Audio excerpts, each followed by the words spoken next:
Hello, everybody, except nobody's here yet. This is every time we log on to do something live, it's always like, is this going to be the time when nobody shows up? Kind of like if you throw a party and you're waiting for the first car to pull up, then the second, then the third. But as of right now, no one's in yet, and it's been almost 30 seconds. I think no people don't like me anymore. Oh, there's 3 people in now? Okay, so 3 people like me, but four people like me. Why is it there's somebody, it's not showing up on the top of the screen like it normally does. Well, I'll just ignore that. So what's up, James? James, you were one of my, now it's showing. Okay. Hello, past his prime. You don't know that you're past your prime. I wouldn't even say that yet. There's Viagra, there's Cialis. Stokely disc golf method. Cialis plus wisdom equals your prime. How's that for? Ooh, I should put that on a shirt. Hello, Christopher. Hello, Joey Grant. Hello, Sidearm Kurt. Sorry for being late. No, I just got here, everybody. I was 3 minutes late. So give me a second. So, yo, Christopher, how's everybody doing? There's you're not late for anything, though. This is something that if you haven't done this before, I just log on every once in a while. And I'm thinking I got this kind of idea that I should start logging in every week and just talking about like my state of disc golf address, where we just talk about the current happenings in the sport of disc golf. And, a lot of it could be tied to stuff with my disc company and stuff with overseas disc golf and, global disc golf and teaching disc golf. But we could tie it to like current events too. You guys think that'd be fun? Because I can give like my editorial, or that's like a verb, right? Editorialize. Is it editorize or is it editorialize? Editorialize. Okay. Well, I could editorialize the happenings of disc golf, but then also you guys can chat and give feedback, and we'll respond to your dissenting opinions, or you're welcome to agree with me. I don't care. It's America. Oh yeah, we'll talk about everything. Let's give everybody a few. Oh, about the Lark? You mean this thing right here? We'll talk about everything, guys. I'm not going to avoid talking about stuff, but wait till people log in. You mean this disc right here, the Lark from Stokely Discs, my first driver. And actually, let's start with this. My first driver's out, and it's so good. If you saw the video I posted a couple days ago, where I just threw a backhand and a sidearm hyzer flip on a 350-foot shot, and they both just landed like within feet of each other, like dead straight. I mean, just perfect. Is it going to mess you up with any coffee? No, not at all. Yeah, it's an amazing disc. But here's why I'm bringing everybody together. It's a couple things. First off, we need flight numbers, and I've posted this every time I have a new disc out. But the community of disc golfers buying discs is better at determining flight numbers than any one individual can possibly be, because flight numbers by definition, if they're accurate, are the numbers that the people buying them expect to be an accurate description of what the disc does for average players. So taking an average of all the disc golfers, throwing the disc, giving flight numbers is going to be as close as you could possibly get to flight numbers that are the most accurate. It's the most accurate you can possibly get. Like, I can't do a better job. Those creepy AI robots that are coming to take your jobs, they're not going to do a better job, mainly because they don't have arms. But even if they had arms, they can't determine flight numbers as well as the crowdsourcing can. Hello from all of you there in the Philippines. Philippines? Boy, if only I was heading to the Philippines in a week. Wouldn't that be cool? I need to post about this because I'm kind of going to somebody's wedding. I might be going to Luisa's wedding and Derek Robbins' wedding in the Philippines next week. I don't want to say for sure that I am, but I might be flying out there a week from Monday. Um, Yeah. Oh, and the good thing is, everybody, if you follow me, you know I'm afraid of flying. But hope your stream's going well, back to work. Well, welcome. This is going to be recorded. You can watch it later. So yeah. So the good thing is, I'm afraid of flying. But I've been assured that I'm not going to be on a plane. I'm going to be on a cat bus. The cat bus from Totoro, right? yes. So I'm going to be on a cat bus, which would be actually, hold on, it would be Nekobaste would be Japanese, right? No, that's bus stop.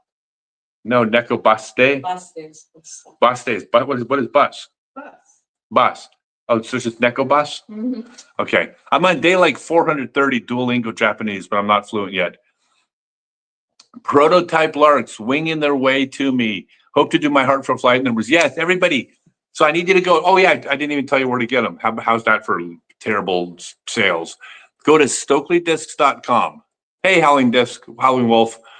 Go to StokeleyDiscs.com and order your pre-production prototype Larks. And then when you get them, throw them, and then fill out the form to tell me what you think the flight number should be. You can't get it wrong because it's basically everybody comes together and it forms an average. Now, because I'm promoting and I'm not going to stop doing this, the Shop Local First campaign, these Larks right here, which are the first run Larks, you can't buy them from me. I'm sorry. I don't compete with the stores that are carrying my discs. So the first run Larks, you're going to have to walk into a pro shop or a local vendor or purchase them from a disc golf entrepreneur. Like, I'm not competing with the people selling my discs. So that's where you're going to get the first run. So those will be available for stores on Monday. Although if you went there right now, they might be up on the wholesale order form, possibly. If so, you can order them now. Anyways, yep, StokeleyDiscs.com. That's where you get the pre-production prototype. Seriously, the other reason why I need you guys to crowdsource this is because I need this. I'm building a community of people that are involved with me and Stokely Discs, because I'm going to be doing, or I'm already doing, things differently with how my companies run. The mission of this company, it's going to be a movement. I'm going to change how the industry is done, because everything I'm doing is set up to do what I feel is going to be in the best interest of the local entrepreneurs who are driving our sport forward. So that's why the Shop Local campaign is so important. But also, I'm going to change things. We need these local pro shops to stay in business, guys, girls, gals, guys, gals, you know what I mean? Humans, people, my flock. We need the The bird pun. the bird puns. But anyways, so yeah, I'm going to do everything to support local businesses so they can be successful. And if they're successful, then they're going to grow the sport of disc golf and make disc golf better for all of us. Yes, you are going to see me in Colombia sometime. I wanted to go to Colombia, but one of my closest people in the world, Derek Robbins, was getting married, asked me to be in his wedding, and I got to go to the Philippines. But I will be in Colombia, hopefully next year. So go check those out, everybody. All right. Did anybody have any questions about the state of disc golf? Anything on anybody's mind? There's all sorts of stuff going on. I'll tell you about some other things. We are Stokely Birdies. Yeah, I was thinking of something that I want to announce here pretty soon, because I'm going to be forming a group. I mean, what do we call it? The ambassadors, street team, whatever you want to call it.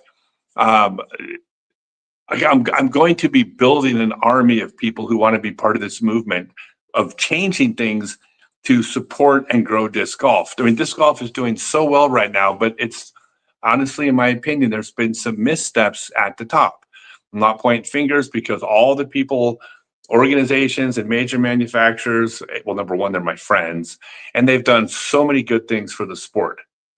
But I don't necessarily agree with how there are some things being done now. I just think that things could be done differently that's better for all of us. And I need an army of people to basically make this movement happen. So I'll be announcing that pretty soon. Yes, reporting for duty, Sarge. All right, somebody asked me, he says, love to support the local. Did I sign Ken Climo? Yeah, everybody's been asking about that. I heard Ken is leaving Innova, and all I got to say is, I have no idea what's happening there. I was as surprised as anybody, but look, I wish everybody the best, and I hope everybody does the best. I know Ken. We're not close or anything like that, but I mean, obviously, I competed against him for years. We don't really stay in touch, but the very last time I met Ken, I met his family. I thought his family was absolutely lovely. And if Ken's making decisions that are in the best interest of his career and his family, then hats off to him for doing what's best for his family. And I wish him nothing but the best. That's all I can say. I don't know any more information than anybody else does, but I'm rooting for everybody in this sport. So, that's all I got to say. I honestly don't know what's happening. It was great meeting you at Bradley Park. Met you with the spotter from Ledgestone. He's your cousin. Oh, it was great meeting all you guys as well. Reporting to duty. Just ordered the Lark to go with the Random Cardinal. Yes. Kelly says, I've lost a little over 120 pounds in the last 2 years. I owe it all to disc golf. Dude, this is absolutely amazing. Here's what I want you to do. Go to my Discord server, scottstokely.net/Discord. If you don't know how to use it, it's not hard. Okay. I had anxiety because I'm older. And then once I got in there, I'm like, Discord's pretty easy. It just takes, a minute or two to kind of figure a way around, but it's not complicated. One of the things you'll see is that every 2 weeks, I do a live stream, a live stage show in my Discord, where we talk about mental health and physical health, a lot of it related to disc golf. I would absolutely love it if you joined us in there, and then you can basically get on stage with me, audio stage, if you were willing, and I would love to talk to you about it. That would be huge. I saved the mental health and physical health stuff for my Discord, because anything that's kind of more like more of a narrow focus, like my personal journeys, or talking about disc golf entrepreneurs or pro shop roundtables, those are not really broad mainstream topics. So we bring in a smaller group onto my Discord server. But I would love to see you there. And by the way, you're welcome to come and not even talk and just listen in too. You don't have to get on the audio stage with me. But if you did, that would be epic, because 120 pounds is really cool. I would love if you shared how you did it, because that's amazing, dude. I'm so happy for you. Yep. And let's see. Eric Todd says, I'm halfway through your book, Growing Up Disc Golf. You mean this one? By the way, I don't normally come on here on these live streams and just plug products. I need to do a better job of that. I got to pay for this traveling around the world promoting growing disc golf thing I'm doing. And I need to pay for it somehow. But I did make a post about this recently, because if you're looking for Christmas presents, or if it's Christmas is coming up and people are asking you, what can they get you for Christmas? I don't know, if you already have like one card and 5 golf bags and 200 discs, maybe this is your something for the disc golfer that has everything. There's a bunch of reviews. Well, first off, you go to scottstokely.com or StokelyDiscs.com. You can buy it there, but also you can get the audiobook on Amazon or Audible, read by me, and I think it's pretty darn good. Would love to, I think you guys will enjoy it. It says, you love the history of disc golf, learning so much. Appreciate your honesty in the book and learning about you. Yeah, so here's the thing about my autobiography. I made the decision at the beginning, either I was going to share everything and be honest about what disc golf used to be like, because it was kind of wild back then, but also it's my autobiography, about my ups and downs. I couldn't just share the ups and then not share the downs. And so I said, either I'm going to share everything, or I'm not going to write the book. I'm not going to write a book where I just pat myself on the back. Look at all these cool things I've done. I'm special. Like, I hate that crap. I got nothing against not sharing your story if you don't want to share it. But if you're going to share your story, you got to share it all. And so that's what I tried to do. And so people, turns out, really like the honesty because it's pretty self-deprecating. Actually, I'll tell you something even funnier. when I wrote the book, first off, it's not a tell-all. So, I mean, I got all sorts of stories about people from the early days that aren't all positive, and they were in my first draft of the book. And then I realized that I didn't want that tone to the book. So I decided that anything negative about anybody in there, I just was mostly going to leave out, unless it was negative about me, because I had the right to say I can tell the truth, negative parts of my life that I'm not proud of. But I didn't want the tone of the book to be that way. So the rest of the book is basically positive. If I didn't have anything good to say about somebody, I just didn't really talk about them, or not much. And I think it has a way better tone than, it's not, like I said, it's not a tell-all. I'm not pulling the covers back, but I will pull the covers back on the way the sport used to be as a whole, because there was a lot of nefarious stuff going on, not just by me. And I shared all that. Howling Wolf Disc Golf, can pro shops carry them? Yes, they can. You mean the audiobook or the Larks? So, I mean the audiobook, the print book.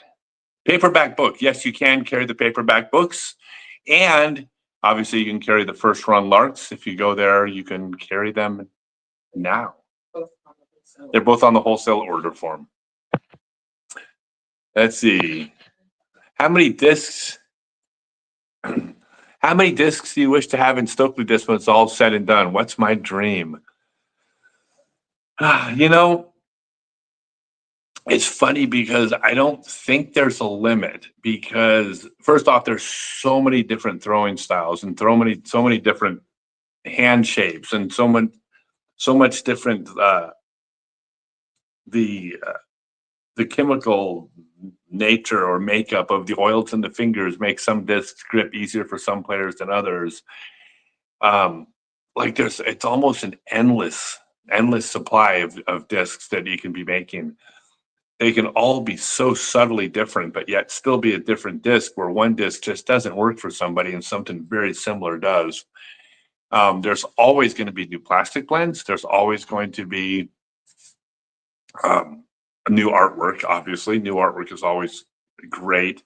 And because I also, we own Ching Discs, Ching Discs is going to give me the opportunity to be extremely innovative, because Ching Discs are like no other discs on the market. I don't know why I didn't bring one up. But if you look at like the Ching Juju with the thumb divots on it, I mean, revolutionary at the time, still revolutionary today. They're all amazing. But because we also own Ching Discs, I don't need to release something really, if it's kind of weird and experimental, but I want to try this thing out, I don't have to put it into the Stokely Discs line, which is the line of discs that's like, these are going to be on the pro tour. I got a number of touring pros that are going to be throwing my discs next year. Just haven't announced them yet. That's coming soon. But I'll be very well represented on the pro tour here, and in Europe. So I don't want to mess with putting experimental discs into that line. It's just not the right place for it. Ching Discs is going to allow me to be experimental, which means there's almost a never-ending supply of possible ideas. Some of them good, some of them bad, right? Like anytime you experiment, it's going to be more hit or miss. But you can't do things revolutionary without experimenting. I think probably the biggest example in all of disc golf is MVP. Like, they did something different. And there was a little while where people pushed back against it. No one's pushing back now. MVP's killing it. So some of the experimental things, I'm going to do. In fact, this is actually funny. I'll tell you guys something real interesting. So we've had lots of meetings about this, because I have a partner in Ching Discs. And one of the biggest challenges with Ching is that these discs are really, really good. Now, that shouldn't be a challenge. But in this case, it is a challenge, because my job is to convey to people that these are not gimmicks. Okay. There's been a lot of experimental discs out there that are just kind of outside the mainstream as far as configuration and tops. And so, I mean, all sorts of different ideas people have tried with discs that are just gimmicky, and they've put them on not good discs. Ching Discs aren't that. I mean, I'm bagging Ching discs. I'm bagging the Juju. I went bag the Juju. I threw it 7 times, I believe 7 times, 7 approach shots at the World Championships I did with my Juju. I threw it in the bullseye 6 out of 7 times. And the one time I did, I hit an early tree, but that ain't the disc's fault. They're phenomenal discs, but to convey to people that they look different, give them a shot and throw them and watch this thing fly is the challenge, because they do look different. And a lot of the different looking discs are kind of gimmicky and these aren't. So it's my belief that the more people throw Ching discs and the more they go, hey, these discs are awesome, they're going to be open-minded to more Ching discs. And then we can start going, who knows what we're going to be able to innovate. We're going to innovate, though, guarantee that. Hey, by the way, I'm going to do a really good job this show. I apologize if it gets redundant. The Lark is out, and I need flight numbers for this disc. I'm crowdsourcing flight numbers. So if you go to StokeleyDiscs.com, StokeleyDiscs.com, you can buy pre-production prototypes of the Lark. Oops, there we go. Pre-production prototypes of the Lark. And then after you get it, you can submit flight numbers.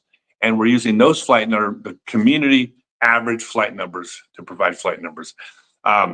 These are first run Larks. You cannot buy them from my store because these are for pro shops only, because you need to shop local first. I'm not out there trying to compete against people carrying my discs. I do the pre-production prototypes because I'm crowdsourcing flight numbers, but they are limited. They're limited. There's a fixed number of them. Then they're going to be gone.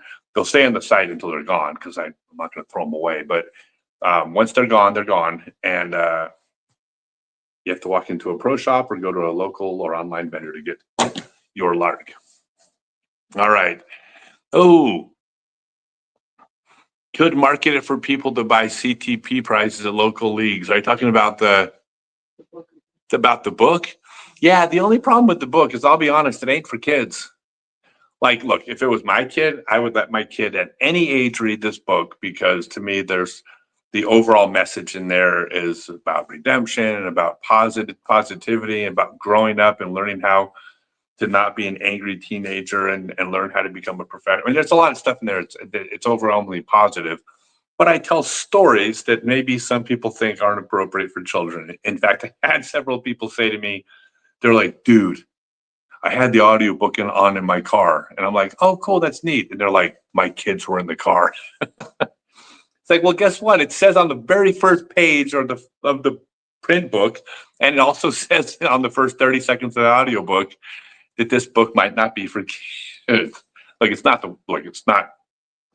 horrible, but if you give it away as a prize, you got to be aware that you don't want to give it to some kid whose mom or dad might, some junior might have a problem with it later.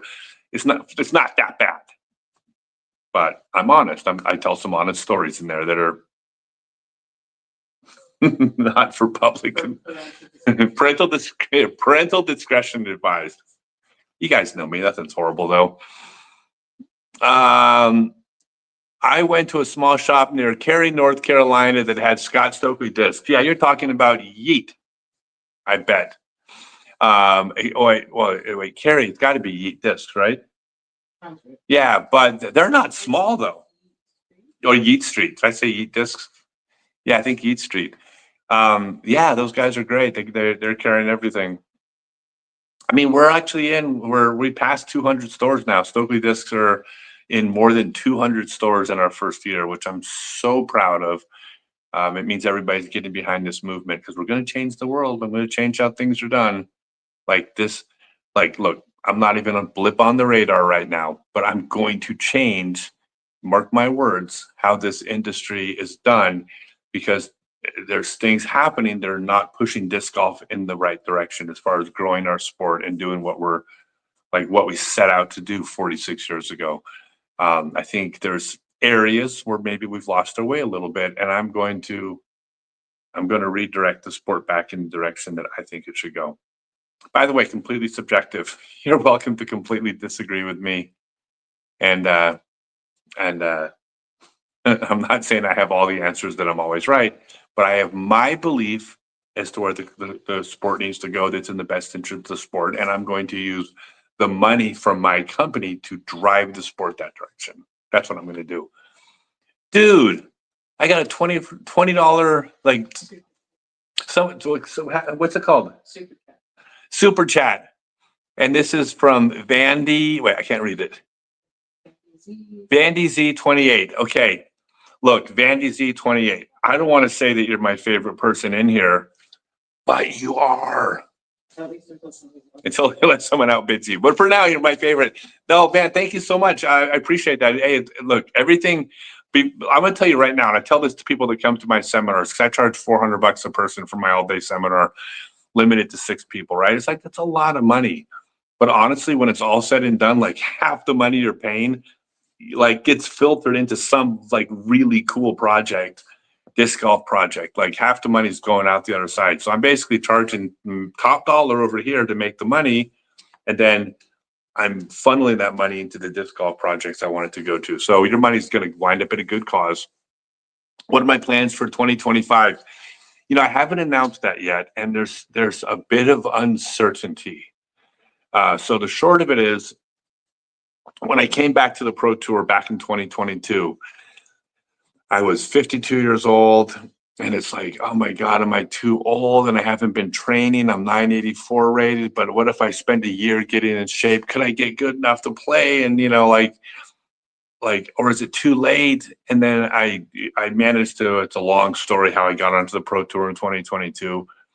But I cashed it like half the event. So I was an honest to God, solid middle of the pack touring pro in 2022. But I was 52 years old. And to be honest, I'm proud of that. I'm proud of the fact that I was a mediocre player. Like if I was in the NBA, I'm the 7th or 8th man on the NBA team. I'm not a starter, but I'm in the NBA at 52 years old, right? But I never expected to get more than 1 year out of it. And I was so grateful. The whole year was just a dream come true. But then I was good enough to go play in Europe for a year. And then I went over to Europe, and it's like, oh my God, my game kept getting better. And I shot 1037 rated for a summer, and 2 5th places and a 3rd place on the Disc Golf Pro Tour Europe. And then they handed me a tour card for this year. And I was like, are you kidding me? I get to play again? Not because of a sponsorship exemption, not because I bring in a social media following, or that I have an older audience that the Disc Golf Pro Tour would like to attract. I got to play this year because I had a tour card that I earned on the course with my play. So I felt like I belonged. If I had not gotten that, I wouldn't have played the tour, because I got my year. I got my 2 years. But the fact that I had a tour card, man, I really, truly still belong here because I earned my card. All right. Well, I was kind of sick for half this year, but I also didn't earn a card for next year. So the question is, do I go back out next year as a, hey, the tournament probably want me to come because I have a social media following. Do I really want to go out for that reason? Yeah, probably not. I haven't announced anything yet. So my playing the full tour, not ruled it out, but it's unlikely. So long answer. The short answer is I'm going to be in Asia, leaving in like 10 days to go to the Philippines. I'm playing some tournaments over in Southeast Asia.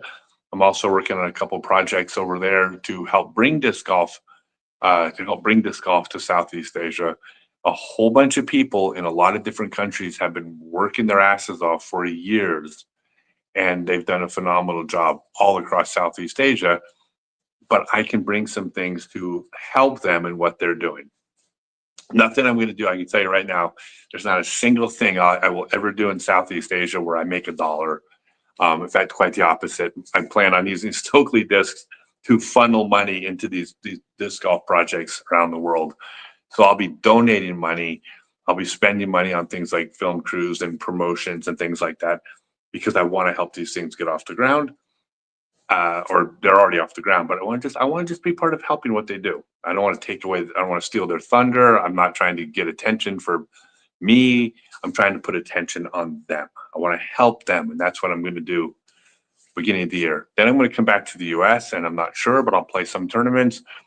There's some, the World Championships is in Europe. I kind of want to go play that. I think I would accept an invitation there if they think I'm good enough. I'm still 1,007 rated. I'm not I'm still good enough to play. And then I don't know.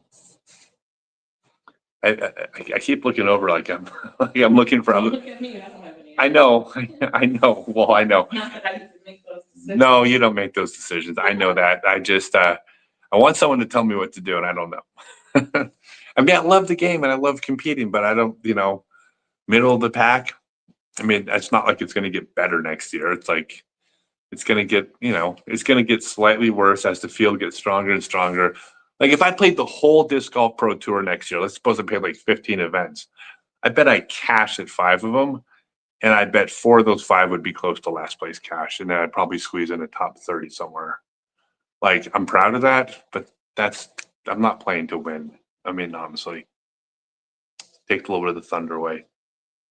Well, and that's when you said if you felt like you weren't committed to trying to win. Yeah. Well, this is This is what it was too. Yeah. Thank you. See, I knew I was looking at you for a reason. No, what I've said is like, well, do I belong out here with these young kids? Well, yeah, I got my tour card. Yeah, my rating's high enough. So clearly, technically, I belong. But at the same time, if I wasn't trying to win the tournament, I shouldn't play that tournament. And I don't care if I'm 1,000 rated, 1,007 rated. Well, I was 1,018 to start the year. But if I'm 1,007 rated player who doesn't feel like they can win, and there's a 980 player out there that is out there going, yeah, but if I get hot, I can take this thing down. Part of me thinks they belong to be there more than me. If my purpose in being there is just to show up and get publicity for Stokely discs, hell no. Like there has to be something more than that. So yeah, if you can tell, it's all spinning in my head. I don't know if I've nailed down my ideas, because one thing I know for sure is that once I stop, it's not like in a couple years I'm coming back. I mean, it's it. So it's a big decision, but it's okay. I also want to focus on Stokely discs and Ching discs. All right, let's see. Craig Myers says Kevlar inner disc oval molded with weighty TPE outer ring. How did you know? No, I mean, Craig, A, I love you. B, message me direct. Let's talk. Now, by the way, that's Craig Disc with Zing Minis. If you don't know who Zing Minis is or who they are, well, actually who they is, because it's Craig. You've had Zing Minis in your bag. You just might not know that they're the ones that made them. But yeah, Craig's the best. Kyle Anderson says, hey, I've thrown 632 backhand and 515 forehand. I hate you because you're probably 14 years old too, right? Let's see. You've thrown 632 backhand, 515 forehand, and how does that put me in comparison to the pros on tour? I would say if you have maxed out at that distance, that would put you a little higher than average, because you're not saying that you throw that normally. I would say that well, let's put it this way here. I'll phrase it like this.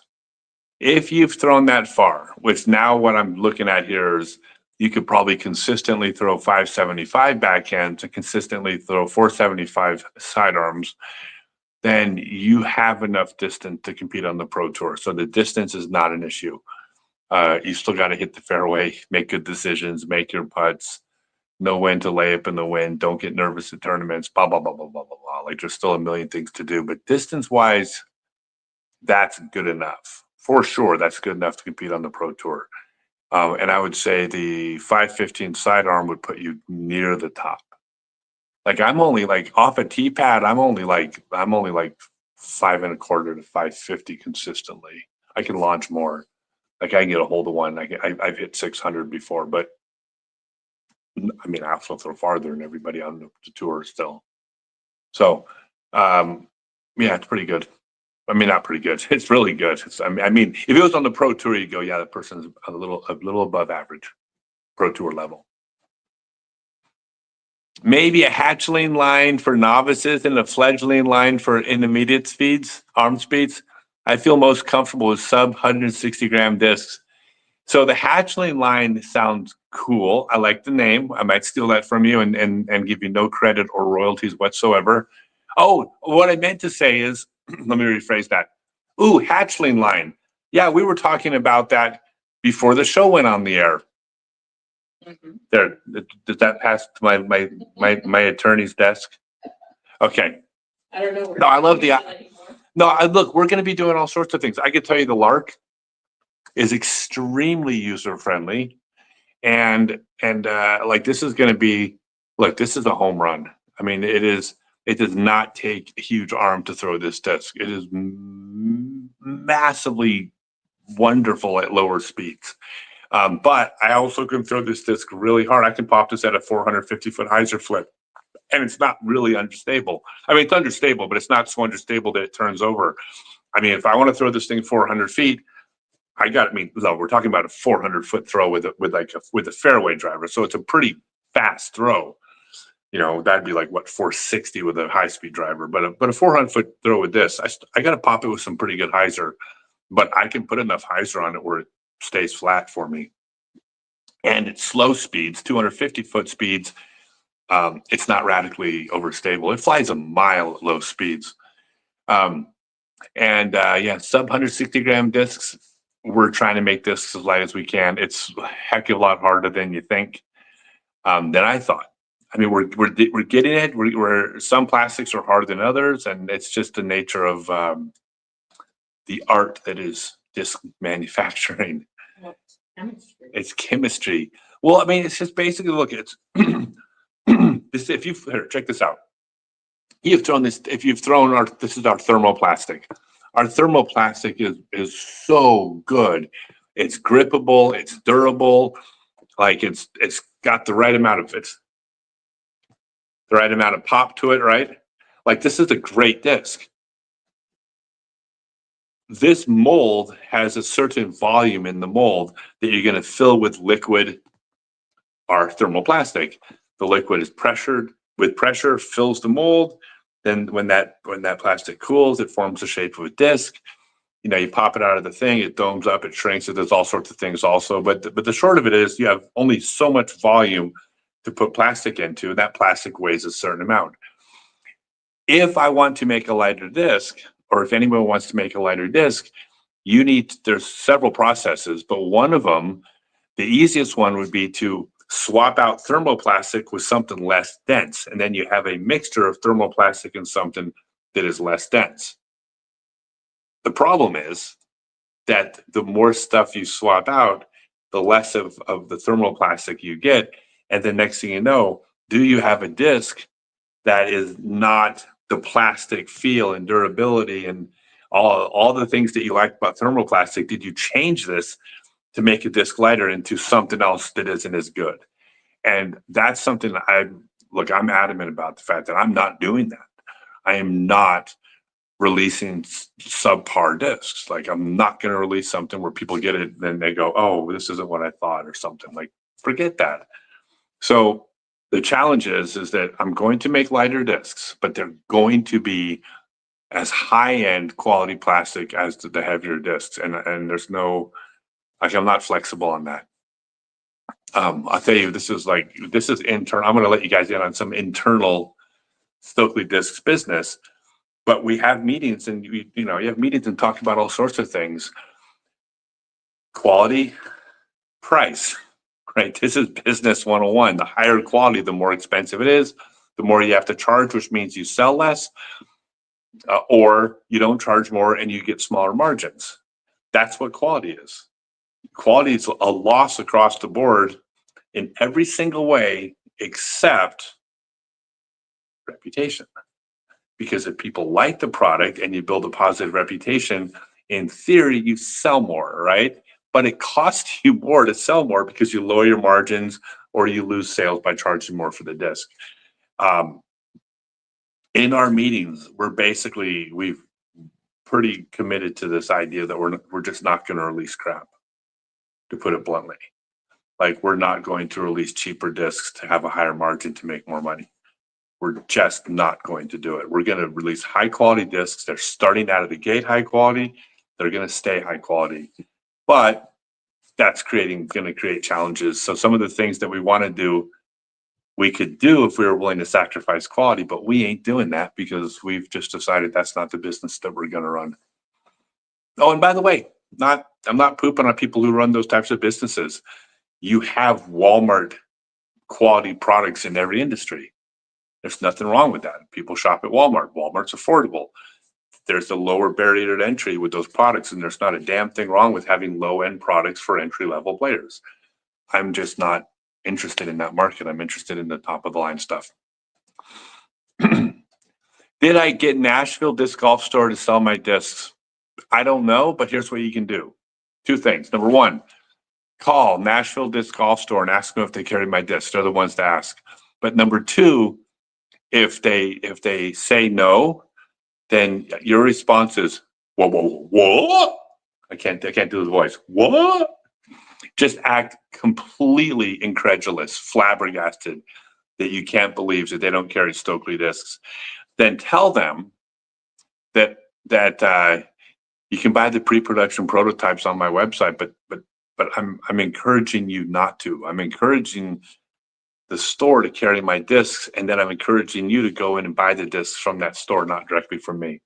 So tell Nashville Disc Golf if they don't carry them that I'm telling everybody to shop there if they do, and then we'll support them. All right. What? There's a lag? Oh, John. I can't read. It says Villaria. Just picked up a Ching disc from my local dealer. Had it 3 weeks. Love. Lost it twice on the course, but returned both times. Man, I'm telling you, like John, like I was saying this earlier, it's not a gimmick. Like there is no straighter flying approach disc than the Juju. And by the way, every single time I say that, I always have to hold back and say, wait a second, that's not true. I think the glitch fly from MVP also flies as straight. And what I mean by as straight, both the glitch and the Ching have a slight turn to, to pop up to flat, but neither of them fade. They fly straight, they slow down, they drop. The glitch also has that quality as well. But the problem with the glitch is that I believe, I'm not mistaken, they're 150 grams, and they're also a little bit smaller, which makes them a little harder to control for some people. That's not knocking the glitch. I'm praising the glitch because it does something that the only other disc in the world that I know of that does is the Juju. So hats off to the glitch, go MVP. But the Juju, you can get heavier and a little bigger. For me, that's easier to control. Look, hey, guys, I'm telling you, I don't throw sidearm hyzer approach shots anymore if I have woods in the way. If I got to get through a gap in the woods, I'm throwing a backhand turnover shot with my Juju. And if you follow me in my game, for me to choose a backhand turnover shot in any situation over a sidearm hyzer, like that's a big deal. That's something that I never thought I would do my entire life. But the reason why is because with the Juju, you turn it over, out of your hand, it turns over, it's turning right, it doesn't start to fade. Because it doesn't start to fade, I don't have to worry about getting the line or the angle is precise.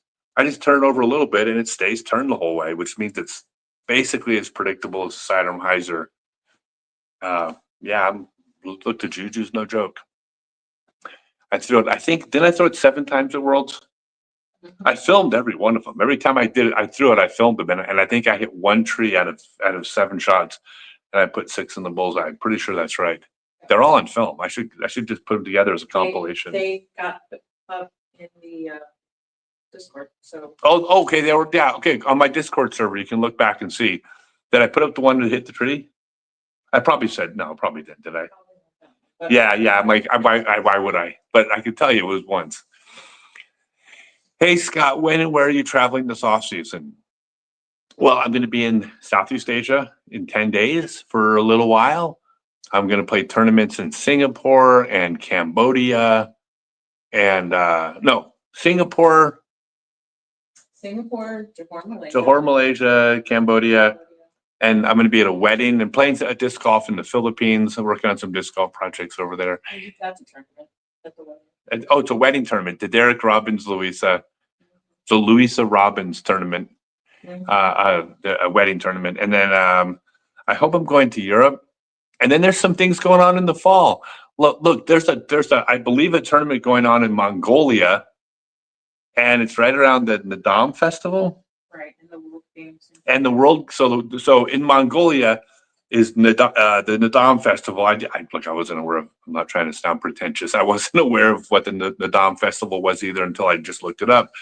But there's a disc golf tournament. I think, hopefully, I hope it's going to be around the same time as the Nadam Festival, because if so, we want to go to this big Mongolia festival, and then while we're there, we can play the tournament, and then the World Games are going to be in China. And I would love to go there because it's the World Games, even if I don't get to play, although I'm going to try to figure out. I don't know. It depends on how many players want to go. I mean, if it competes with the Pro Tour, I might be one of the best players in America, not on the Pro Tour. Maybe I can qualify. That's possible, huh? Yeah. So anyways, I would love to go disc golf in China. I've heard they're doing some good stuff over there. And this isn't a political post, no political comments. I don't care about what governments do. I care about people, and the people, the disc golfers I met from China, every one of them, I've liked every one of them. I thought they were great. And so if they're doing a tournament there, I'm all about supporting their disc golf tournament. Kelly says, I just signed up for your Discord. Just wanted to chat about disc golf in my weight loss. That's awesome. So just look for the notification about The event list is on the top of the list. on the top of the page, and the event list will be the next live stage. It'll just be about health. Just plan on logging in then. I think I'm going to be on a plane or the wedding. I'm going to be on a plane. A cat bus. I'm going to be taking a cat bus to the Philippines on the day of the next, what would be the live stream, the live stage. So I won't be able to be there for that. But yeah. So, but other than that, please join us. Thank you, Kelly. It's going to be. I can't wait to hear about this. It's going to be brilliant. I want to hear all about it. Hello, Stephen Fox. Australia misses you. I miss Australia too. I can't wait to go back to Australia. Toughest people in the entire world, Australians. I'll put them up against anyone in the world for toughness. Yeah, loved it out there. Hey, Scott, are you offering glow discs? Not yet, but we will. We'll be offering everything. Everything's a slow process. One of the things I've had to learn about a disc company, and my poor partner, I feel so bad. I put him in such awkward positions because in my mind, I'm so used to going, hey, I'm going to be in town Tuesday. Let's do a seminar. And then we post about a seminar, mention on Facebook, fill a seminar. Like everything is kind of like now. And I didn't realize that that's not the way the manufacturing industry works, and that everything is like Not not the way the real world works in business, and had to plan everything 4, 5, 6 months in advance. So everything takes way longer than I thought it would. I've been a couple of my up and coming sponsor players. I actually was telling them, "Oh, I could do this thing for you next week," and they went, "Cool." And then they thought that was great. And then I went to the person who does manufacturing. They're like, "Yeah, that's not how this works." And then I kind of had to put my tail between my legs and go back to my players and go, "Yeah, I was wrong. I didn't realize things have to be planned like 5 months in advance." So, anyways, yeah, everything's coming, but I don't want to give you a date because I'm going to give my partner an ulcer if I keep making promises if I keep giving dates without checking with. That's what it is. I can't give any dates for anything without checking with him first, or else I will give him an ulcer. And I need him as a partner. He needs to live long enough for us to take over the world. Traveling Chains, PR. What will it take to highlight the Masters tours? There's some exceptional players in these divisions, and many people still want to see the guys play world-class disc golf, even if it's not the absolute best. You know what? My answer is I don't know what it'll take to highlight the Masters tour. Most sports, or at least a lot of sports, have some version of this, and I don't think anybody's cracked the code as far as what's going to work. The only time I've ever heard of the Masters Tour in a sport really being something was in ball golf, and I think it was like in the 80s, but it was at a time when there was Nicklaus. It was Jack Nicklaus. It was Arnold Palmer. It was Gary Plater, Chichi Rodriguez. That's my Yeah, well, I'm not going to say it. But I mean, it was trying to feed you. But it was Tom Kite. Tom Kite was another one. It was Watson. Not Jeff Watson. Tom Watson. So like there was this this confluence or confluence of events, or the timing of all these big name stars, and even they just got like a little window where people wanted to see the legends out there. So I don't know what it's going to take to highlight the Masters Tour. I think there's going to be a window maybe when you get to Macbeth, Simon, and Ricky, and Calvin type of pull. Like I think that's going to be something. But I don't know. I wish I knew. These are all my friends. These are all my friends that a lot of them that I grew up with and I played with in the early days, and I don't know what it would take. Like I wish I had an answer, but I mean, when you put these things on, are people watching? And if people are watching, then do more of what you're doing. But so far, I don't know. I think it's been mixed. They have an organized tour now for the Masters, but I don't think people are even getting spectators in person to it. Yeah. I wish I knew. Look, I wish I knew what would bring more eyes on the MPO field too. Like, okay, it's really, really good, but it could be way more. And I think they do a really good job, and that's I think it's tough. I wish I had an answer. If I was smart here's what I can promise you. If I had an answer, not only would I share it, I would be actively involved in promoting the tour. If I knew what it would take to get people to be interested, I would be the first person screaming it. Hey, while I got y'all, I want to ask this PR Puerto Rico. Oh, is PR Traveling Chains Puerto Rico? Traveling Chains, let me know. All right, so check it out. The Lark from Stokely Discs.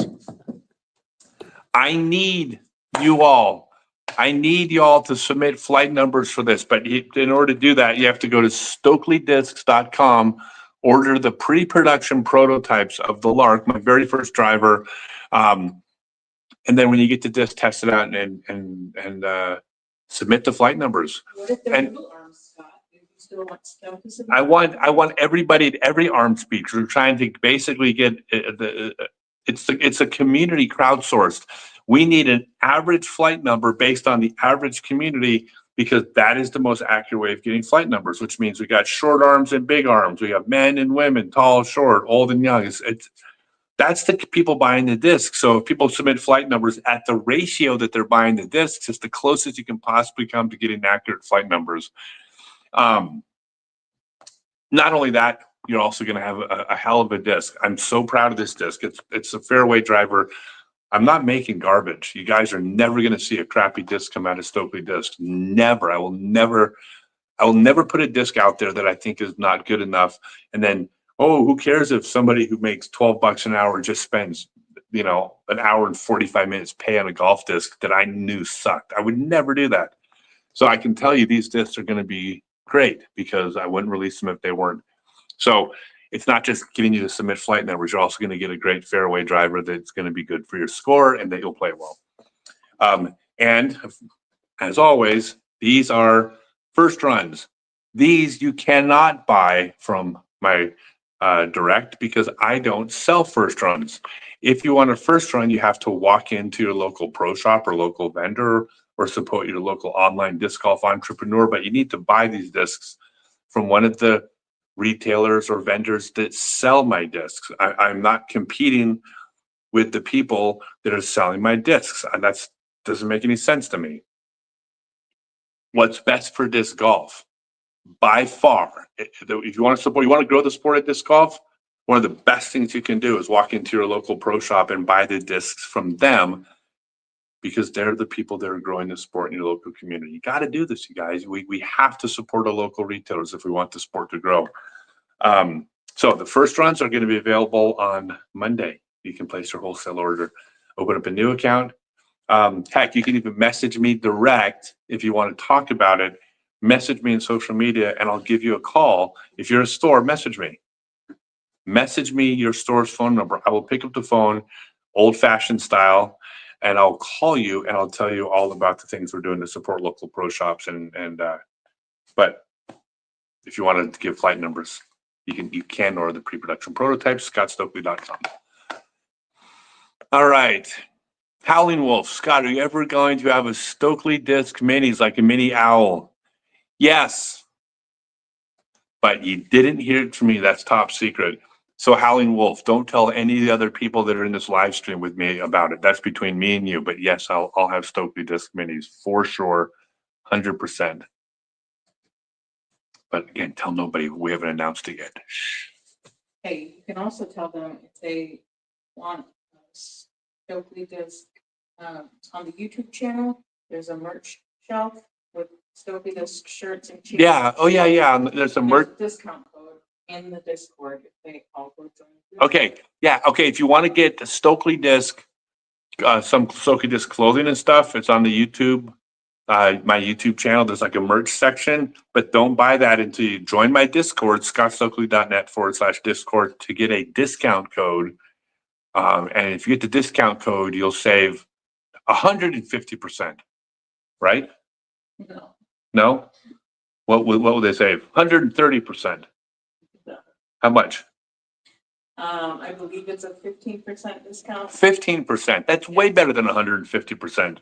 So with that discount code, you'll save 15%.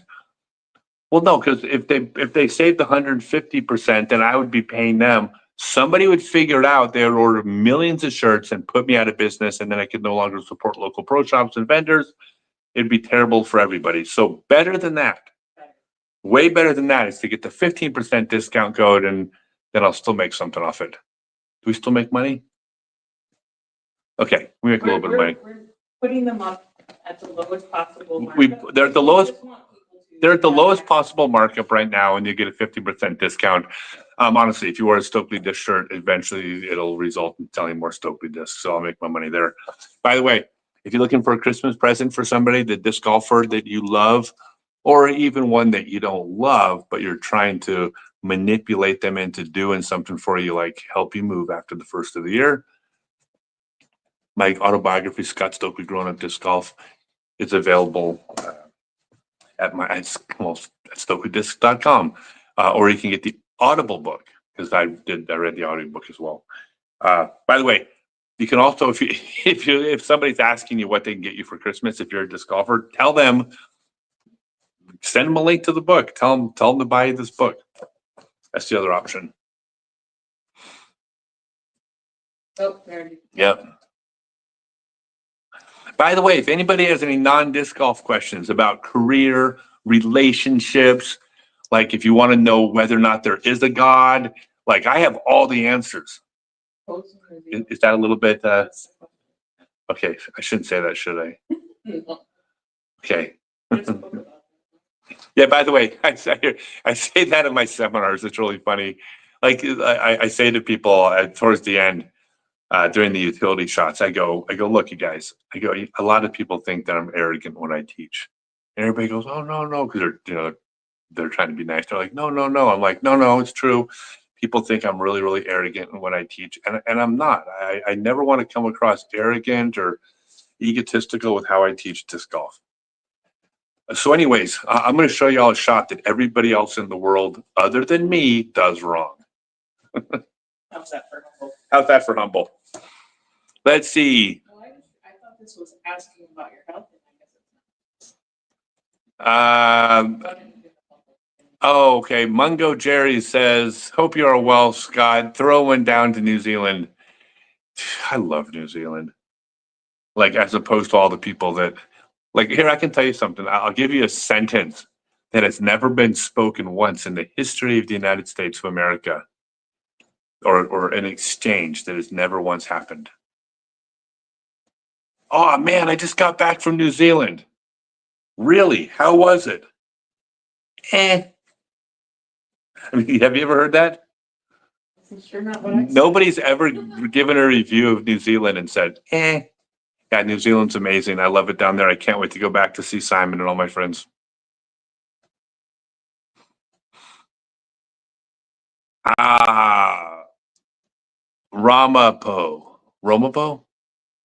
Ramapo says, I will try to convince my local Edenville near Warwick, New York disc park to pick up the brand. Can't wait to bag them. Yeah, just let them know. Well, first off, just tell them to send me their phone number. Just let me talk to them, and I'll tell you what we're doing.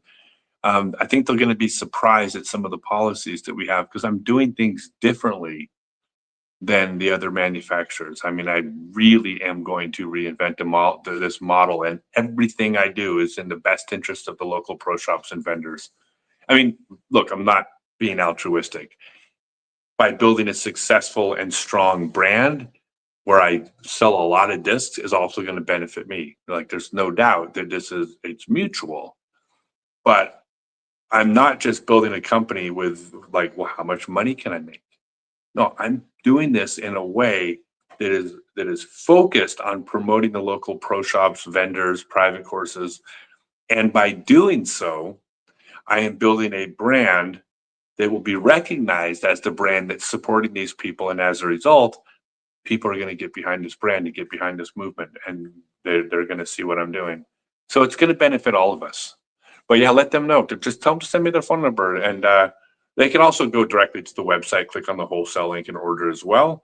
Either way. Thank you, by the way. How do we get your discs to get our opinions of flight numbers? So perfect. Go to StokelyDiscs.com. Order the Lark. It's the pre-production prototype. This is the first run. You can't order this from my website. Go to StokelyDiscs.com, order the pre-production prototype, and then there's going to be a link you will receive where you just submit the flight numbers, and then it just goes into a spreadsheet, and Excel does its magic, and it will have flight numbers. And you'll also have a darn good disc that you'll definitely bag and use because these are really good. What disc would I say the Lark is most like? God, I don't want to say because I don't want to skew the results. What I've done is when I said the Lark is here, I put out a video a couple days ago where I showed it fly. I don't expect people to buy a disc not having a clue what it does.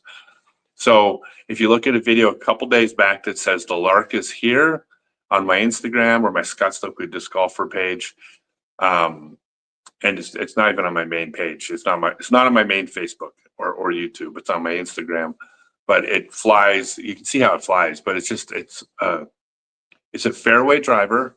So I'm going to tell you that it's going to be not a double-digit speed disc. That's going to be obvious. I can give that away. And it's also a little bit understable. So it's not a 0 on turn. It's going to be a negative something, but it's not going to be a negative like 3 or 4. So just to give you an idea, it has low fade. So, but again, I don't want to give you this because then as soon as I say anything, that's going to put ideas in people's heads, and then confirmation bias kicks in. And when that happens, that will skew the data. The scientist in me can't do that. But I can give you things that are obvious. It's a slightly understable fairway.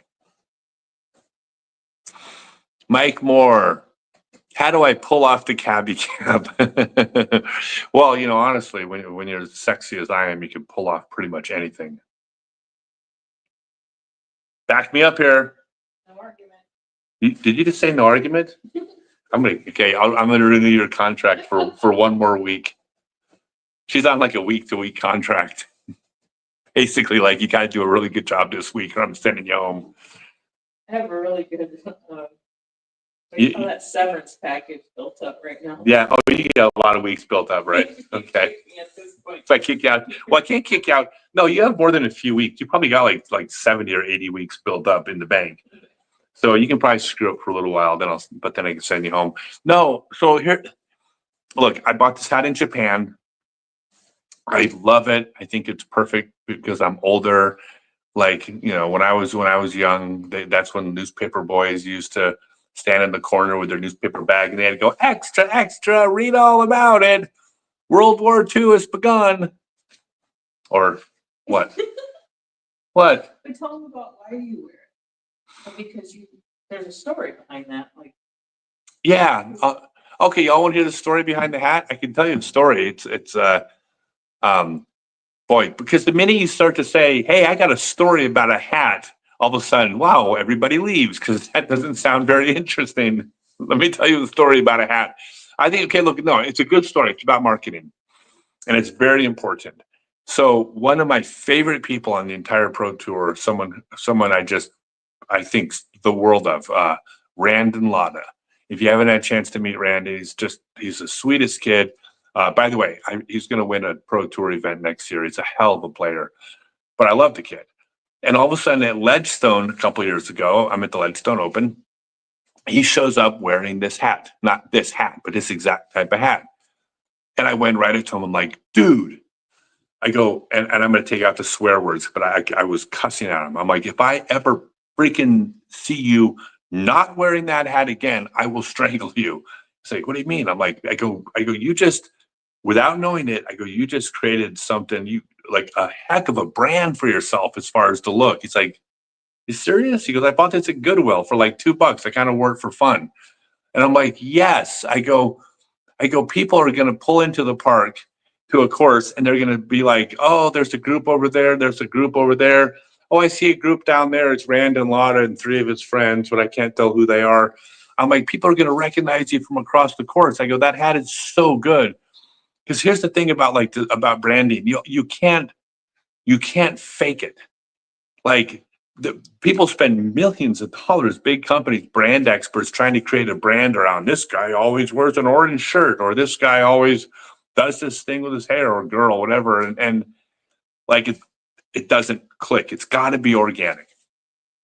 And then here goes Brandon, shows up with the hat. And I said, yeah, you need to wear that hat every single, don't ever not wear the hat again. And so the next, like, I don't know, like, he'll tell you the story, probably the next, like, 3 tournaments. I was messaging him in the morning before tournaments.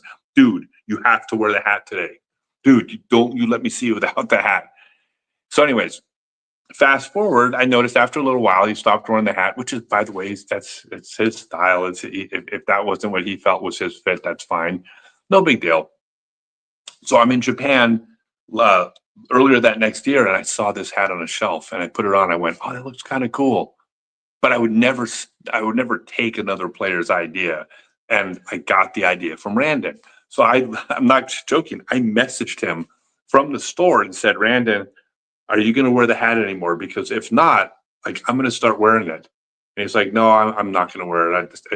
I just didn't think it really fit me. And I'm like, all right, if you're sure. And I'm like, bam, mine. But I would never have worn this if he was still wearing it. I would never have like stepped on his toes with his idea. So that's where the hat came from. And now I think more people recognize me by the hat than anything else. Honestly, people will tell me, they're like, "Dude, I saw the hat from way over there." I said, "No way, is that him?" So yeah, that's the story. It's a long story about a hat, but it's an important story about branding, because I think it's like, I don't know.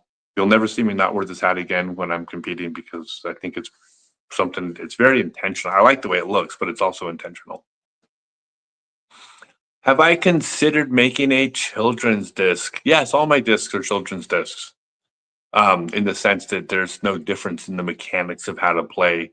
When you talk about just lower arm speed discs, like really light discs, yeah, there's things we could definitely do for little kids, or just say slower arm speeds, which would include little kids. It could include anybody.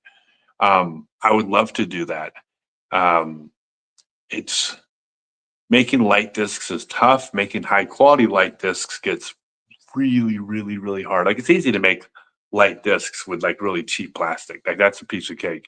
You can make 100-gram discs with garbage plastic all day long. But I don't want to make discs like that. So I'm not sure. I know they're really cheap to make, so I could make them and sell them for less. But then I have discs with my name floating around out there that are kind of low quality plastic. I don't know. It's a tough one. I want to, for sure. Uh, as long as they're not like really little discs like the Lark and the Wren, and definitely the Juju fly perfectly for anybody.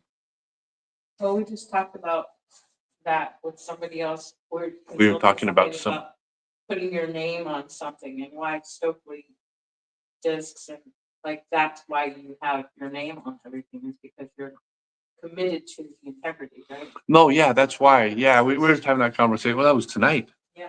We had that conversation with somebody tonight, like, why is everything Stokely discs, the Stokely disc golf method, Stokely barbecue sauce? Like why I have some other products that are in development that are coming out next year, and they're all Stokely. And the reason why is twofold. Number one, because then when I'm doing this, I'm actually advertising the other Stokely products because it's Stokely, right? It's me because it's my name. That's why everything's called my name. I actually cringe at the idea of calling everything Stokely something because I'm not like the guy that wants to talk about himself in the third person or something like that. But from a marketing perspective, it's a good idea. It's because then if I get interviewed on Smashbox talking about the Pro Tour, well, I'm simultaneously advertising everything that has the name Stokely on it because it's Stokely. But also, I'm setting a really high standard. Like if you go to a Stokely method seminar, it's the best teaching you're going to get. If you buy Stokely discs, it's going to be a high quality disc. The Stokely barbecue sauce had no high fructose corn syrup before it went out of business because nobody wanted to buy Stokely barbecue sauce, but it was high quality sauce. So everything also is just, I want my name to be synonymous with quality. So that makes me weary of doing those types of things, even though I want to do them. Doesn't mean I won't do them, but I just need to figure out how to do it without, having something out there that people would perceive differently. It's a tough thing. These are tough decisions. I by the way, I'm the luckiest person in the world to get to make these decisions because it's fun, but it's still different. Hey, it's Gavin Taylor from Plymouth Creek Disc Golf Course in Plymouth, Minnesota. Hey, what's up, dude? I remember you. Hey, you should do something. Why don't you? I've seen the post and I've seen you tag me. By the way, can you type something up here, like just one quick paragraph of how we met? I think it's a funny story, but I think it'd be funnier coming from you if you told the story. So hello. Barry says, I suck at the game, but I love it. How can I get into business with a sales and marketing background? Okay, so first off, the fact that you suck at the game is irrelevant as far as your ability to do sales and marketing. Like how good or bad you are playing has nothing to do with that. The fact that you love it, however, will affect your sales and marketing because it's a sport that involves, it's a hobby, it's a passion, it's a love for people, that if you don't have that, I think it's harder to sell the products within a sport where people care. Like you don't have to love laundry detergent to come up with a laundry detergent marketing campaign. But I think you have to love a comic book line in order to promote that comic. Like if you're not a fan of the comic, how are you going to write marketing for the comic if you don't love it when you're trying to market to the fans of comic books, right? Maybe I don't know if that's the best example first I came up with. So, but loving it matters. I would say the thing you want to do is send your resume to the different manufacturers, and there's 4 big ones. The 4 biggest are Innova, Discraft, House of Disc, and MVP. And reach out to them and send them your resume, and then follow up with the call and be a squeaky wheel. This has nothing to do with disc golf, but like call regularly, email regularly. Like I'll tell you right now, and this is from somebody who's worked in sales and done very, very, very well in sales. Actually, I want to back up. I want to tell you a story because I'm going to tell you a story that relates to what you're trying to do since you're trying to get a sales job.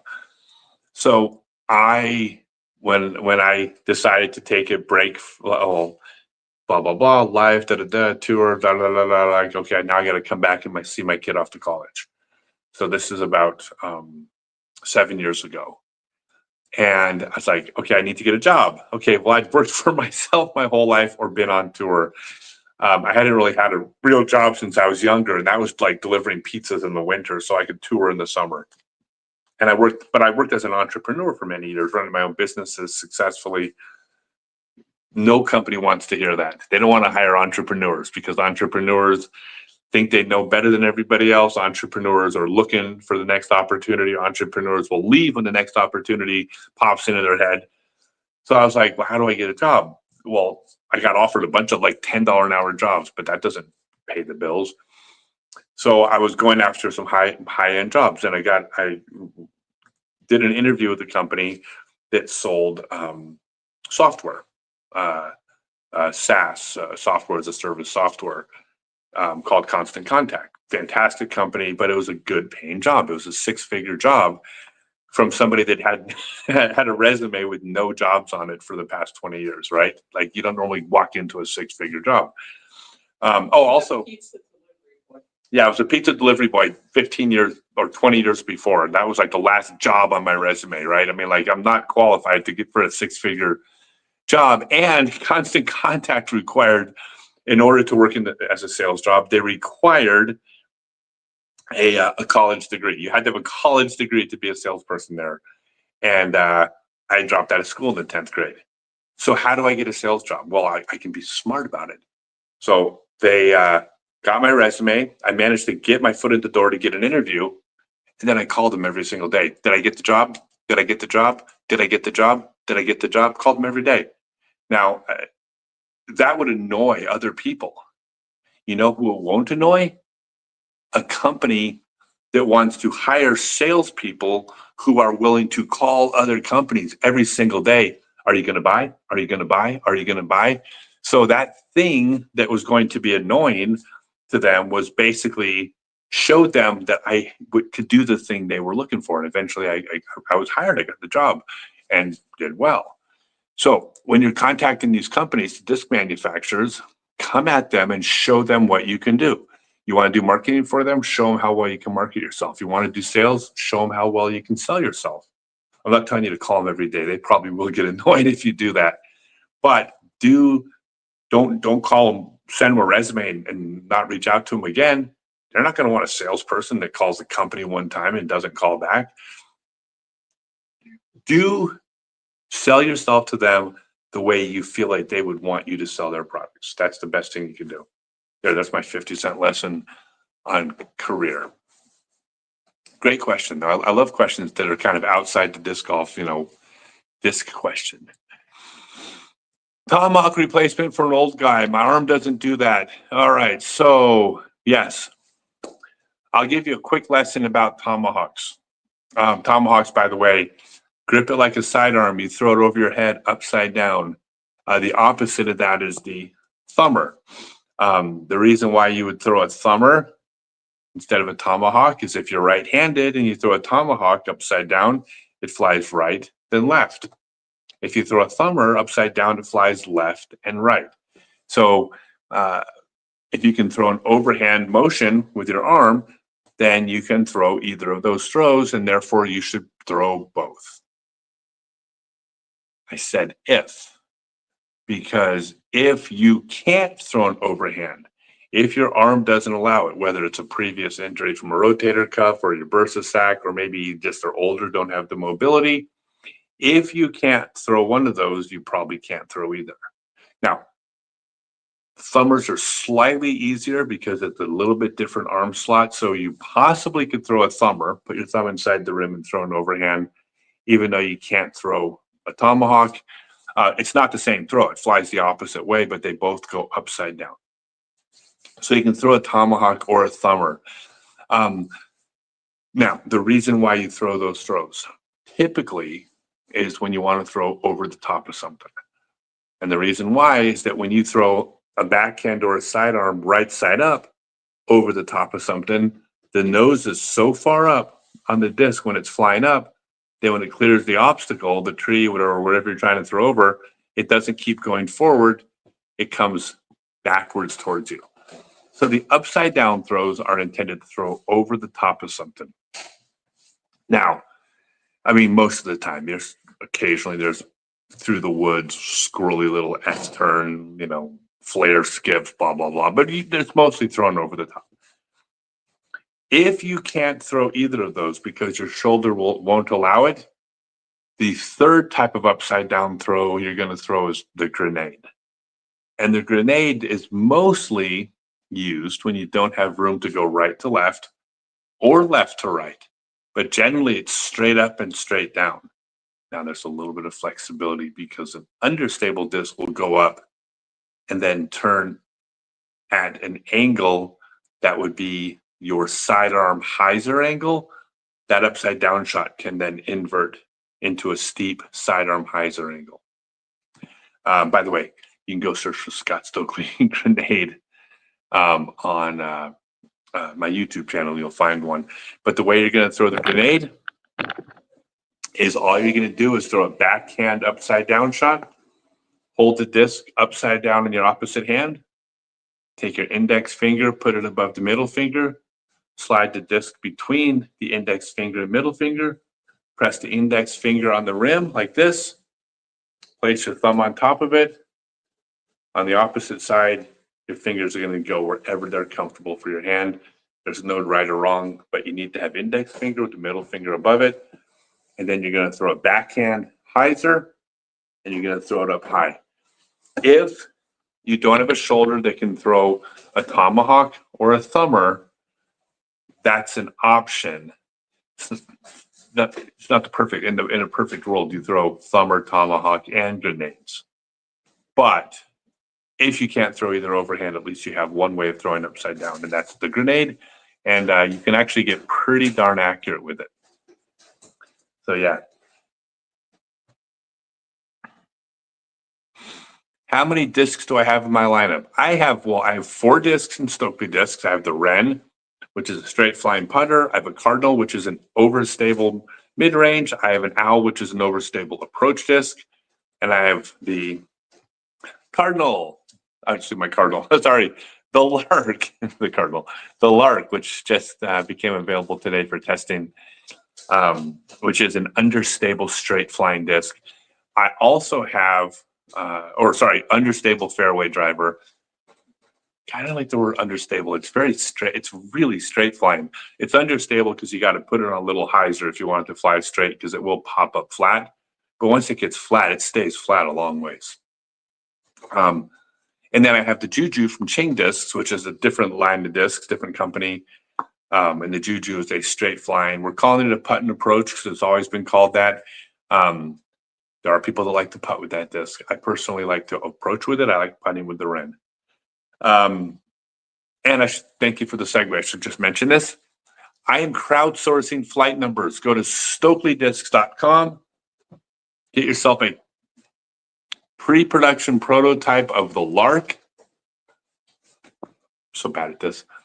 A pre-production prototype of the Lark. The profile. Yeah, the profile. It is a slightly understable, but basically straight flying, slightly understable because it pops up to flat and then it flies straight. Fairway driver, but I'm crowdsourcing flight numbers. So you can buy the pre-production prototypes at StokelyDiscs.com, submit the flight numbers after you've thrown it, and as soon as we have the community is basically voted on flight numbers and we get the flight numbers, that is the flight number that's going to be on these discs forever. You'll be part of the history of disc golf because you will have contributed to the flight numbers on that disc. Now, these right here are the first run Larks, and I don't sell first run Larks. These are available for wholesale only, which will be available on Monday because it's really important for the growth of disc golf that we keep pro shops and private courses and local vendors and tournament directors and even local like online entrepreneurs. But we need to keep the entrepreneurs of disc golf in business, not just keeping the lights barely on, but actually we need them to be successful, because when you shop local and you help keep that pro shop in business, that pro shop is also going to be the people that are putting in new courses, running events, sponsoring players, going to schools, teaching disc golf, putting the right disc in the hand of new players so they have a good experience and they play again. It's critical, y'all, that you shop local when possible. So I don't sell first run Stokely discs on my website. These are for pro shops and local vendors and private courses only, because I need you to buy from them to keep disc golf growing. But we need flight numbers. So go to StokelyDisc.com. We do release the pre-production prototypes when a disc comes out because I need flight numbers. And then we still sell them as long as we have them, because I'm not going to throw them in the trash can. I'm going to sell the rest of my pre-production prototypes. But the first runs aren't for sale direct. Is your goal to have a full lineup of discs so you can sponsor and they only use your brand of plastics? Honestly, long term, I suppose that's probably would be a natural transition. But the thing is God, you got to have like 30 discs out before you can make something exclusive, because not everybody likes every single disc. So just because you have one overstable mid-range doesn't mean it's an overstable mid-range that player likes, and you don't want them throwing a disc that they don't like or that they're not going to be happy with. So it's going to be a while before I do that. Right now, I'm working with players who have open bags, who I want to be part of their bag. And right now I'm okay with that, because if there's players on the pro tour throwing my discs, like if there's players, recognizable pro players, cash into tournaments, getting top 10, podium finishes, and it turns out that they're using the Lark for their hyzer flip, short drives, then that is telling everybody how great the Lark is. I don't need them to throw every disc in the Stokely lineup for that to sell the Lark. So in the short term, that's not even on my radar right now. Eventually, I suppose it's probably likely that I will be doing that. Of course. I mean, I guess I can't imagine why it wouldn't be that way, but that's a long ways off. Let's speak about this some other model. Oh God, I have other things. So Oh yeah, no. But I'm reinventing. Look, I'm reinventing everything as far as how things are going to be done. And I have some ideas for sponsor players and my team. Everybody that's close to me is going to come with me to the top. I mean, I'm not like, I have some great ideas that I believe are going to make us ultimately wildly successful. We're playing the long game, by promoting pro shops instead of buying from me direct. I make a lot less money on the sale of a disc. Like, this is the truth. Like the Lark is first run Larks are going to be available in a store near you. We're already in over 200 stores. So they're all going to order the Larks and carry the Lark. If you buy the Lark if you buy this first run Lark from your local store, I will make about $2. That's about what I make. I don't mind sharing that. Because that's about what I make when that store bought this Lark from me to sell to you. If you were to, however, have bought this Lark from my store direct, if I sold them on my store, I'd make $12. So me not having this disc on my store selling to you direct means I'm going to make $2 off it when you buy it instead of 12. That's how much money, or how much less money I make per disc, by not offering this direct and by encouraging you to shop local. I was like, well, why am I doing that? Well, because I'm going to change the way things are done, because I'm going to change the model of how disc golf is. And then I'm building a company around this philosophy of like let's put the sport of disc golf first, which that disc golf comes before everything else. The sport does. Well, who's the key to the growth of the sport? Well, in your town, it's the local pro shop, right? That's the folks that are growing disc golf. Like, I'll ask you a rhetorical question, everybody here. If somebody in your town on your favorite course, if some person walking a dog in the park gets hit in the head with a disc, and they go complain to the city, and there's a city council meeting, and at that meeting they're talking about pulling that course out of the ground, because this has happened before. Do you think I'm going to be at that city council meeting fighting for your course? No. Are any of the major manufacturers going to be a city council meeting fighting for your course? No. You know who's going to be there? The local pro shop owners, the local tournament directors, the local club presidents, the people that own the private courses around there. It's going to be the local entrepreneurs as well as the disc golfers as well. But that's who's going to be fighting for your course, right? Those are the folks we need to keep in business. So what's best for disc golf is for them to survive. So all my decisions are what's based on what's best for disc golf. And my goal is, by doing this, I believe I can create a successful company while basically feeling very proud of the way I'm running my company. I got totally off. I don't even know what the question was. I'm just so, oh, we'll have a full lineup of discs. No, I'm just like, I'm so passionate about this, you guys. This is not like, I'm so passionate about this, but I'm not looking at short-term money. I'm looking at long-term growth. I'm looking at what's best for disc golf and so yeah, I'll have a full lineup of discs, but right now I'm just playing the long game, trying to get the company off the ground. The first thing I'd like to do, I have a partner that invested a whole bunch of money into this thing. And first and foremost, we need to get him his money back. Well, but part of the answer is also that you can't release 25 discs. Oh, yeah. I also can't release a bunch of discs at once because the way the market works is we got to create hype around each new disc. Like right now for the next 3 months, from Stokely discs, it's Lark. And we also have a Ching disc about to come out, another Ching disc, which I'll be promoting as well. But most of the focus is going to be around the Lark for the next 3 months because I need everybody to try the Lark because once you try it, you'll love it. But if you don't try it, like if you don't try the Lark, then you won't know how good it is. And then, the Lark ain't going to do well. So I have to dedicate my life to promoting the Lark for the next 3 months. Will I be making any lid style approach disc? Dude, you got to throw the Juju from Ching. If you're talking about a disc that flies straight, look, I've made videos about this.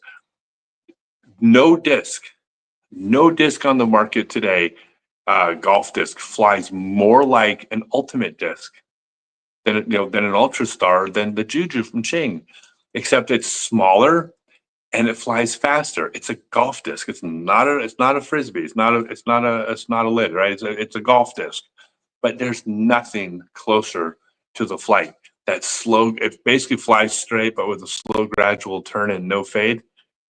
Dude, if you're looking to throw a lid, throw the Juju, and it's a slam dunk. It'll be in your bag, and it'll be your best disc for that shot. That's no joke.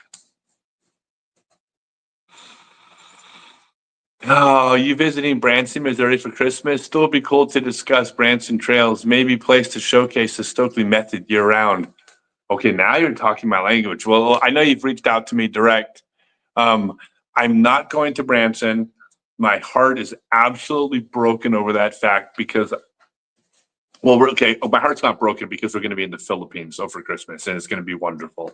I'll be doing my live Christmas show, my 5th annual Frisbee Family Christmas show, where I bring in disc golfers and top players in the world onto a 3-hour Christmas show every year on Christmas. I do this for free for all the people that are alone on Christmas.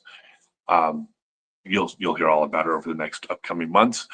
But the first time I went to Branson for Christmas, the very first time, I swore that I would never do Christmas anywhere but Branson again.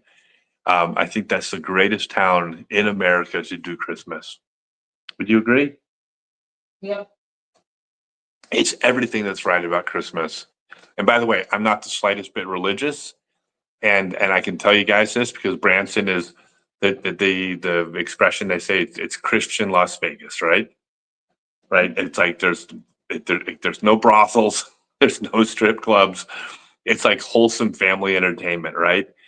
The whole town is just, but there's shows and there's tons of stuff to do. It's all these drive-through parks and stuff, and like Christmas light parks, but it's Christian Las Vegas. And as a non-religious person, it was the best time I ever had on Christmas ever. Like it's so great, and everybody's so nice, and everybody's so friendly and in a good mood. I mean, you agree, right? I mean, it was the most authentic feeling. Like I don't know how to describe it, except like with Christmas, there's the good and the bad that comes with Christmas. There's so much good, right? The Christmas cheer and everybody's in a good mood, and even if they're faking it, who cares? Because I'd rather they fake being nice than not nice. But then you have all the commercialism and all the Black Friday chaos and all the nonsense. And then you have all the drunk uncles on Christmas ruining Christmas Eve because they're talking politics, blah, blah, blah, blah. Okay, well, take out the crappy stuff that comes with Christmas, and what's left, all the good stuff, is Branson, Missouri on Christmas. Phenomenal. Should I tell the story of Silver Dollar City? No, not this time. Okay, we'll save it. Yeah, I got the best story. Remind me next time about Silver Dollar City. I got the best story ever from Branson, Missouri. It was the weirdest thing I've ever experienced in my life. Possibly the weirdest moment in my life happened to Branson. It was epic. Gavin says, okay, thanks. You were given a seminar in the field when I was working on my drives in the field. Okay, this is Gavin Taylor. Because I was doing a full day Stokely Method seminar in Minnesota. And then, so this is Gavin's story. By the way, he was, you have to tell me his age, but he was a teenager, junior player. He says, all right, you were given a seminar in field while I was working on my drives in the field. We met up after the clinic was done and played a couple holes together. You gave me some sidearm tips in the field. Also, thanks for the backhand form compliments in the Cardinal. My backhand was pretty good, and you said that my sidearm was awful, which was true. So the tips really helped. Also, the Cardinal is the best disc ever made. You even got a ace a couple weeks after. You know what? It's really funny because you're a junior player, so you're supposed to be like, everything you do is perfect. Everything you do is great. Here's the participation ribbon. Except I'm too old for that. I told you that your backhand form was really good, and I said your sidearm form sucked because it did. Because to me, that's the kindest thing you can do to somebody, is to tell them honestly, because then they can say, oh, well, if you say it sucked, maybe I need to reevaluate and make it better. So to me, that's the kindest thing you can do to somebody. It's not kind to give someone a participation ribbon. That's cruel. So I appreciate that you appreciated the sentiment. But the funny part of the story was, I'm doing my seminar and I look over, there's this kid ripping backhands across the field. And I forget how old, I don't remember how old he was. I'm guessing 14, 15, something like that. But he was crushing these backhands across the field. And I know he noticed me because he probably saw me over there. So I took a Cardinal, I think, and on the bottom of the Cardinal, I just wrote something like, hey, your backhand form's really good. It's cool to see you training really hard. Message me if you ever want to talk about sponsorship someday. Or I said something like that. And I just chucked the Cardinal across the field to him. And then anyways, a couple hours later, him and his dad hung out after the seminar. By the way, did everybody start? I didn't even know that. What? I didn't even know that. Yeah, you didn't know the story? Okay. I hope people aren't leaving because I was cruel to a kid. I saw a whole bunch of people left because I said I told him his sidearm wasn't good. I don't care. Dude, I'm sorry. I'm a grown man. The best thing you can do to me is be honest. If he ever has hopes to be a world champion, he has to be able to take criticism so that he can keep getting correct. Do I have a personal disc collection? What are my top discs? All right, Benjamin, not only do I not have a personal disc collection. You can hold up here so people can see. Okay, so I'm going to show you something. Okay, so hold on, I'll do it. Aside from, this is God's honest truth. This is not an exaggeration. Aside from my work stuff, right? Because I have my van that's filled with merchandise, and I got my golf bag. I got my tour clothing. That's not my tour clothing, but I have my tour clothing, my dressy clothing. But aside from that's my work stuff. Every single thing I own in the entire world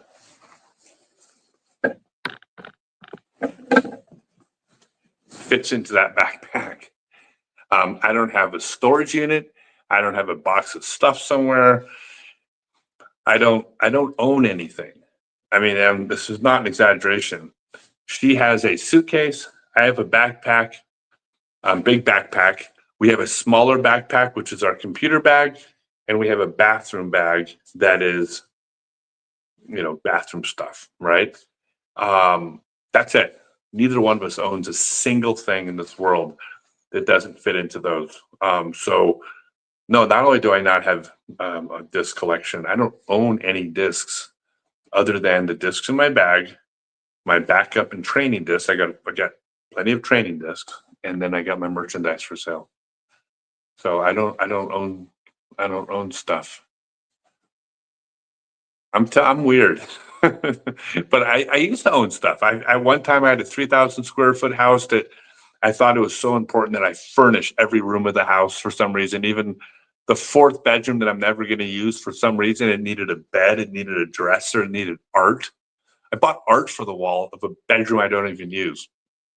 Which, by the way, I'm not knocking you, because if anyone, half of you probably have done the same thing. I'm not knocking you. I'm saying I'm one of you. I did that, and then eventually it got pared down to where I had nothing but a storage unit. Then after I got rid of everything in the storage unit, I had nothing but what I could take with me. And then we had a trailer and it got stolen, and they stole everything we owned. And then I was like, well, we're not replacing anything because we don't need it.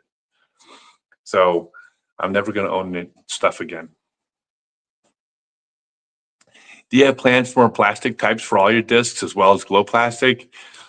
Oh man, I wish I could tell you. I cannot. Okay, so the answer is yes, absolutely. Not plans. I've got prototypes of new plastic stuff. We are doing some really cool stuff, some experimental stuff. Yeah, for sure, glow plastic. That will be announced. Oh God, I'm tired. Okay, first of the year. That we'll be announcing, I believe that. But we have some stuff. I got some discs coming out that look so cool. You cannot believe. So, like, this is great. Great premium plastic. It's I mean, our thermoplastic is phenomenal. Our mesoplastic is the grippiest clear plastic out there. Actually, here, this is what the mesoplastic looks like. Not available. Don't get any bright ideas. I just brought this up to show. But the Cardinal, when it comes out with this plastic, it's so tacky and grippy. It's fantastic. So yeah, but we have all sorts of experimental stuff we're doing as well. Especially with the Ching discs before. I'm going to experiment with Ching a lot of the time, and then if stuff works, we can move it over to the Stopy discs line. All right. Local disc always costs so much, though. Okay, so Wade, thank you very much for saying that, because I want to address that, because local discs appear to cost more. Not entirely true. So, well, first off, yes, they just cost this price here, and then someone's online selling them for less here. Maybe you have to pay for shipping. That's part of the cost, but some of these companies don't charge shipping. All right. Well, then what about getting discs that aren't exactly what you ordered? Because you've never walked out of a pro shop without a disc and felt like that's exactly what I ordered. Right? Because you literally hold in your hand and you say, this is what I think I'm getting, and then you get it. When you get discs online, it can be hit or miss. Now, people go into shops and they feel discs in the shop to find the one they want, and they order it online.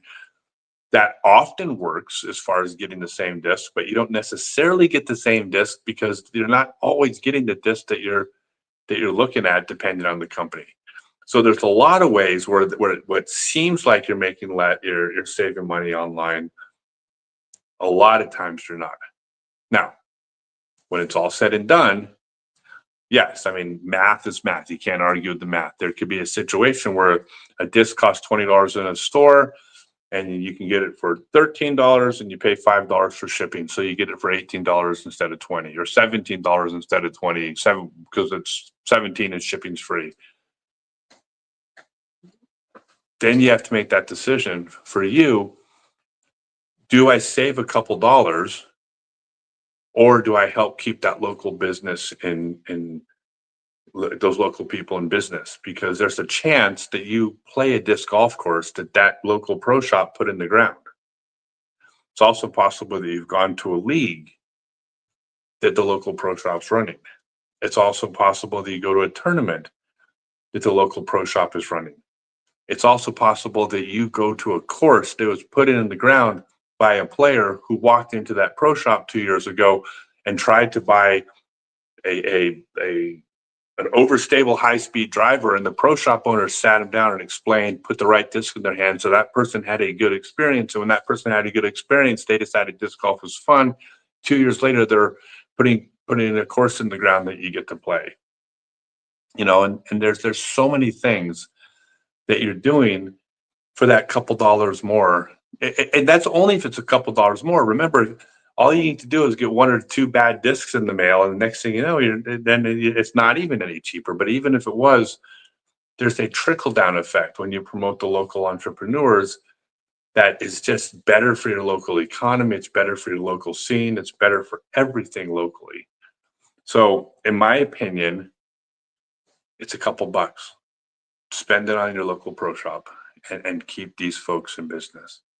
Without getting preachy here, I'm going to try really hard not to get preachy, but this is America, and America's built on the backs of entrepreneurs, and small business is what drives our country. It drives our whole country.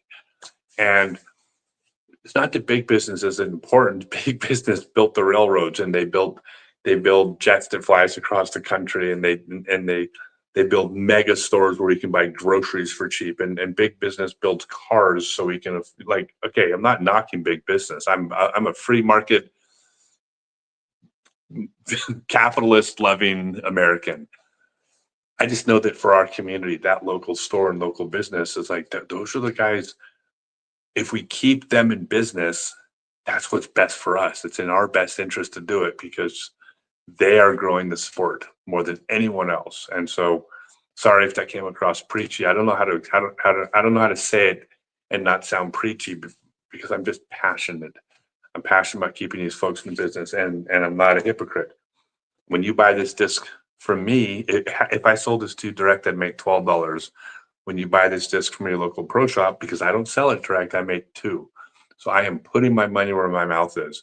So you pay a couple bucks more to buy that disc.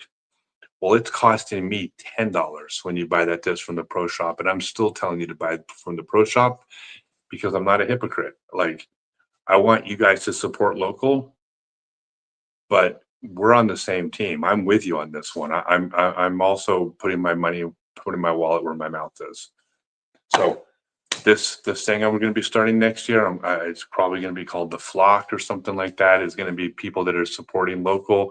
It's going to be my team of people all over that are all on this mission to grow the sport locally. And the way they're going to do that is shop local. One last thing I'll say about it, my campaign is not shop local. My campaign is shop local first. So I ain't telling you, if your shop doesn't carry a disc that you sell, I'm not telling you not to order it online or even to order it from the manufacturers. I'm saying give your pro shop the first shot at your business. Give them a chance to win your business by buying from them if they carry it. If they don't carry it, ask them if they can get it for you. And then if they can't, then go elsewhere, right? Don't not get the disc you want, but shop local first. Give your local business the first dibs at your business. And I'm off my soapbox here. Sorry. Like I said, I'm just passionate about this. When people buy direct from the major manufacturers, they're shooting themselves in the foot. Cannonball James Roberts says, support local. I used to own a skateboard store, and my city wanted to ban all skateboarding in downtown. Birdhouse wasn't at City Hall for the meeting. Neither was Element, Zero, or anyone else. But I was there, speaking on behalf of the local skaters, countering the lies being told. Your local shop is there for you. Yet I had people complaining about my prices because CCS was $10 cheaper. Yet I had a 1,500-foot inside skate park that was free. Yeah, and I don't think the last person that just posted was complaining. I think he was asking a fair question. Because look, when it comes down to it, all right, everybody's got a certain amount of disposable income they spend.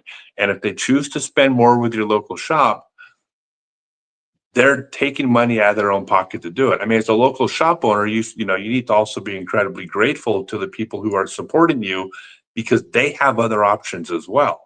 Okay, this is a two-way street. This isn't about them giving to you. It's about this symbiotic relationship where that person that says, look, I appreciate all the things you're doing for the local community. I'll pay a couple bucks more and buy from you direct. But then as a pro shop, you also say, well, I appreciate the fact that you're supporting my local business. So I'm going to work to get this course on the ground, or I'm going to sponsor. Someone stole the basket on 14 and the club doesn't have the money for it. My shop will buy that basket. Right. And so it's not a one-way thing. It's a relationship between consumer and retailer.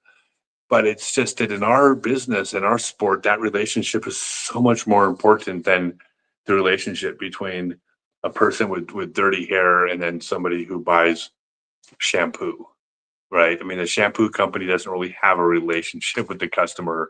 They make it seem like it when they talk it on their website and their commercials. Bullshit. No, they don't. But a local skate shop, just like a local pro shop in disc golf, has a relationship with its community. And when that relationship is strong, the sport is strong. And when that relationship's not strong, the sport can struggle. So that's all we need to. So it's mutual. So you know. Oh, by the way, if the people just I'm sorry, I'm gonna play devil's advocate here. Also, if someone does complain about the prices being too high, that's also fine. It's America. It's the free market. If they complain that the prices are too high, well, then you know that's also something you have to listen to. The consumer has a right to complain about anything they don't like, and if that's something they don't like, they have a right to complain. And they also vote with their wallets, so you're also pricing accordingly. I'm just trying to make sure that you're cutting a little bit of slack. I just don't want people saying, "Oh, I'm going to save $1, so I'm going to order direct from a manufacturer to save $1 or $2." I was like, "Come on, guys, your $1 or $2 times 100 people every week saving $1 or $2 is the difference between that pro shop staying in business and going under." So, you know, just be reasonable about it when it's $1 or $2 more. Come on. All right. Also, if you visit local shops semi-regularly, they'll get to know you, know what you like, and what will work for you. Absolutely. Again, it's a relationship. Like there's a community around the local business, and you know that's why I'm so adamant about supporting that local business. Hey, I'm going to tell you guys. Actually, I'll get to that in a minute. All right, I got to log off. I got a meeting in like 4 minutes, don't I? I got a meeting in exactly 4 minutes. Can I share any info on the Finch? I'll go ahead and tease it. We haven't released it yet. The Finch is a beaded putter. I don't mind sharing.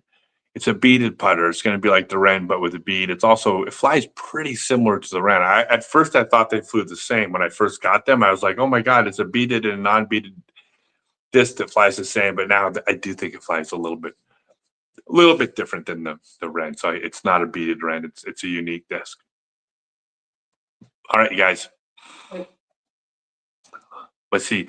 Have any interest from Australian disc golf dealers to carry Stokely discs or Ching discs? If not, I'll reach out to one in particular and ask about sourcing through him. Absolutely. Look, the best thing you can do if you're in our country is not to buy discs, 3 discs at a time. I mean, get together with your local pro shop. And yes, absolutely. Of course, I want to be in Australia. I want to be everywhere in the world. So tell them to reach out to me. That'd be awesome. What about 1,004 rated players for sponsors for me? Oh, asking about sponsorships for me? I think anything's possible. I would say just hang tight. I'll be making some announcements about how this is going to work. I'm trying to figure this out because one of the drawbacks to selling these discs where I make $2 instead of $12 is I don't have as much capital to do these types of initial things. I have a few players that I'm going to really get behind, but I don't have the means to get behind a lot of players. I got a few that are you know that are closest to me, and then I'm going to have a large group of players part of the flock, and then the in between players I don't know, but I'll definitely be interested in look, please, absolutely, I'm not dismissing you. I just haven't figured out how it's going to work yet. So look for announcements and then reach out to me, and I would love to hear from you. Oh, and join the Discord. That's the best thing. The closer you get to me, the more familiar you are to me, the more I'm going to be like, I'll know who you are when you message. All right, last message. I got 1 minute left. I need y'all to submit flight numbers for the Lark. Please go to StokelyDiscs.com if you want to be part of the flight numbers team. Get your Lark. You'll be getting not this one. This is the first run. You'll be getting the pre-production prototypes for the purpose of throwing and submitting flight numbers, and you'll be part of the team that your numbers will be added to everybody else's numbers. We'll figure out the flight numbers for the Lark because the community can have better, more accurate flight numbers than any one person can. But those are pre-production prototypes. If you want to get the first run Larks, You can't get them from me. Like I said, I don't sell those direct. Those are only for stores and private courses and the local vendors and online retailers. But this is, I'm not, what's the expression we're saying? I'm your partner, not your competition. That's kind of my general company policy with the people. So I'm not going to sell first run discs and compete against stores that carry first run discs. Doesn't make any sense to me. So that'll be available on Monday. Pro shops can get those and carry them, and then I'll send people to you because they can't buy them from me. And if you're a pro shop, just message me with your phone number if you want. I'll just give you a call and tell you about all the cool stuff we're doing to support local pro shops. So reach out to me, send me your phone number, I'll call you, and yeah, I'll tell you all the cool reasons why you should carry these discs, other than the fact that they're selling well, which they are. So, all right, guys. Hope you all had a good Thanksgiving, and we'll see y'all soon. We'll see y'all again, of course. Say good night, Donna. Oh, good night, Donna. Donna on.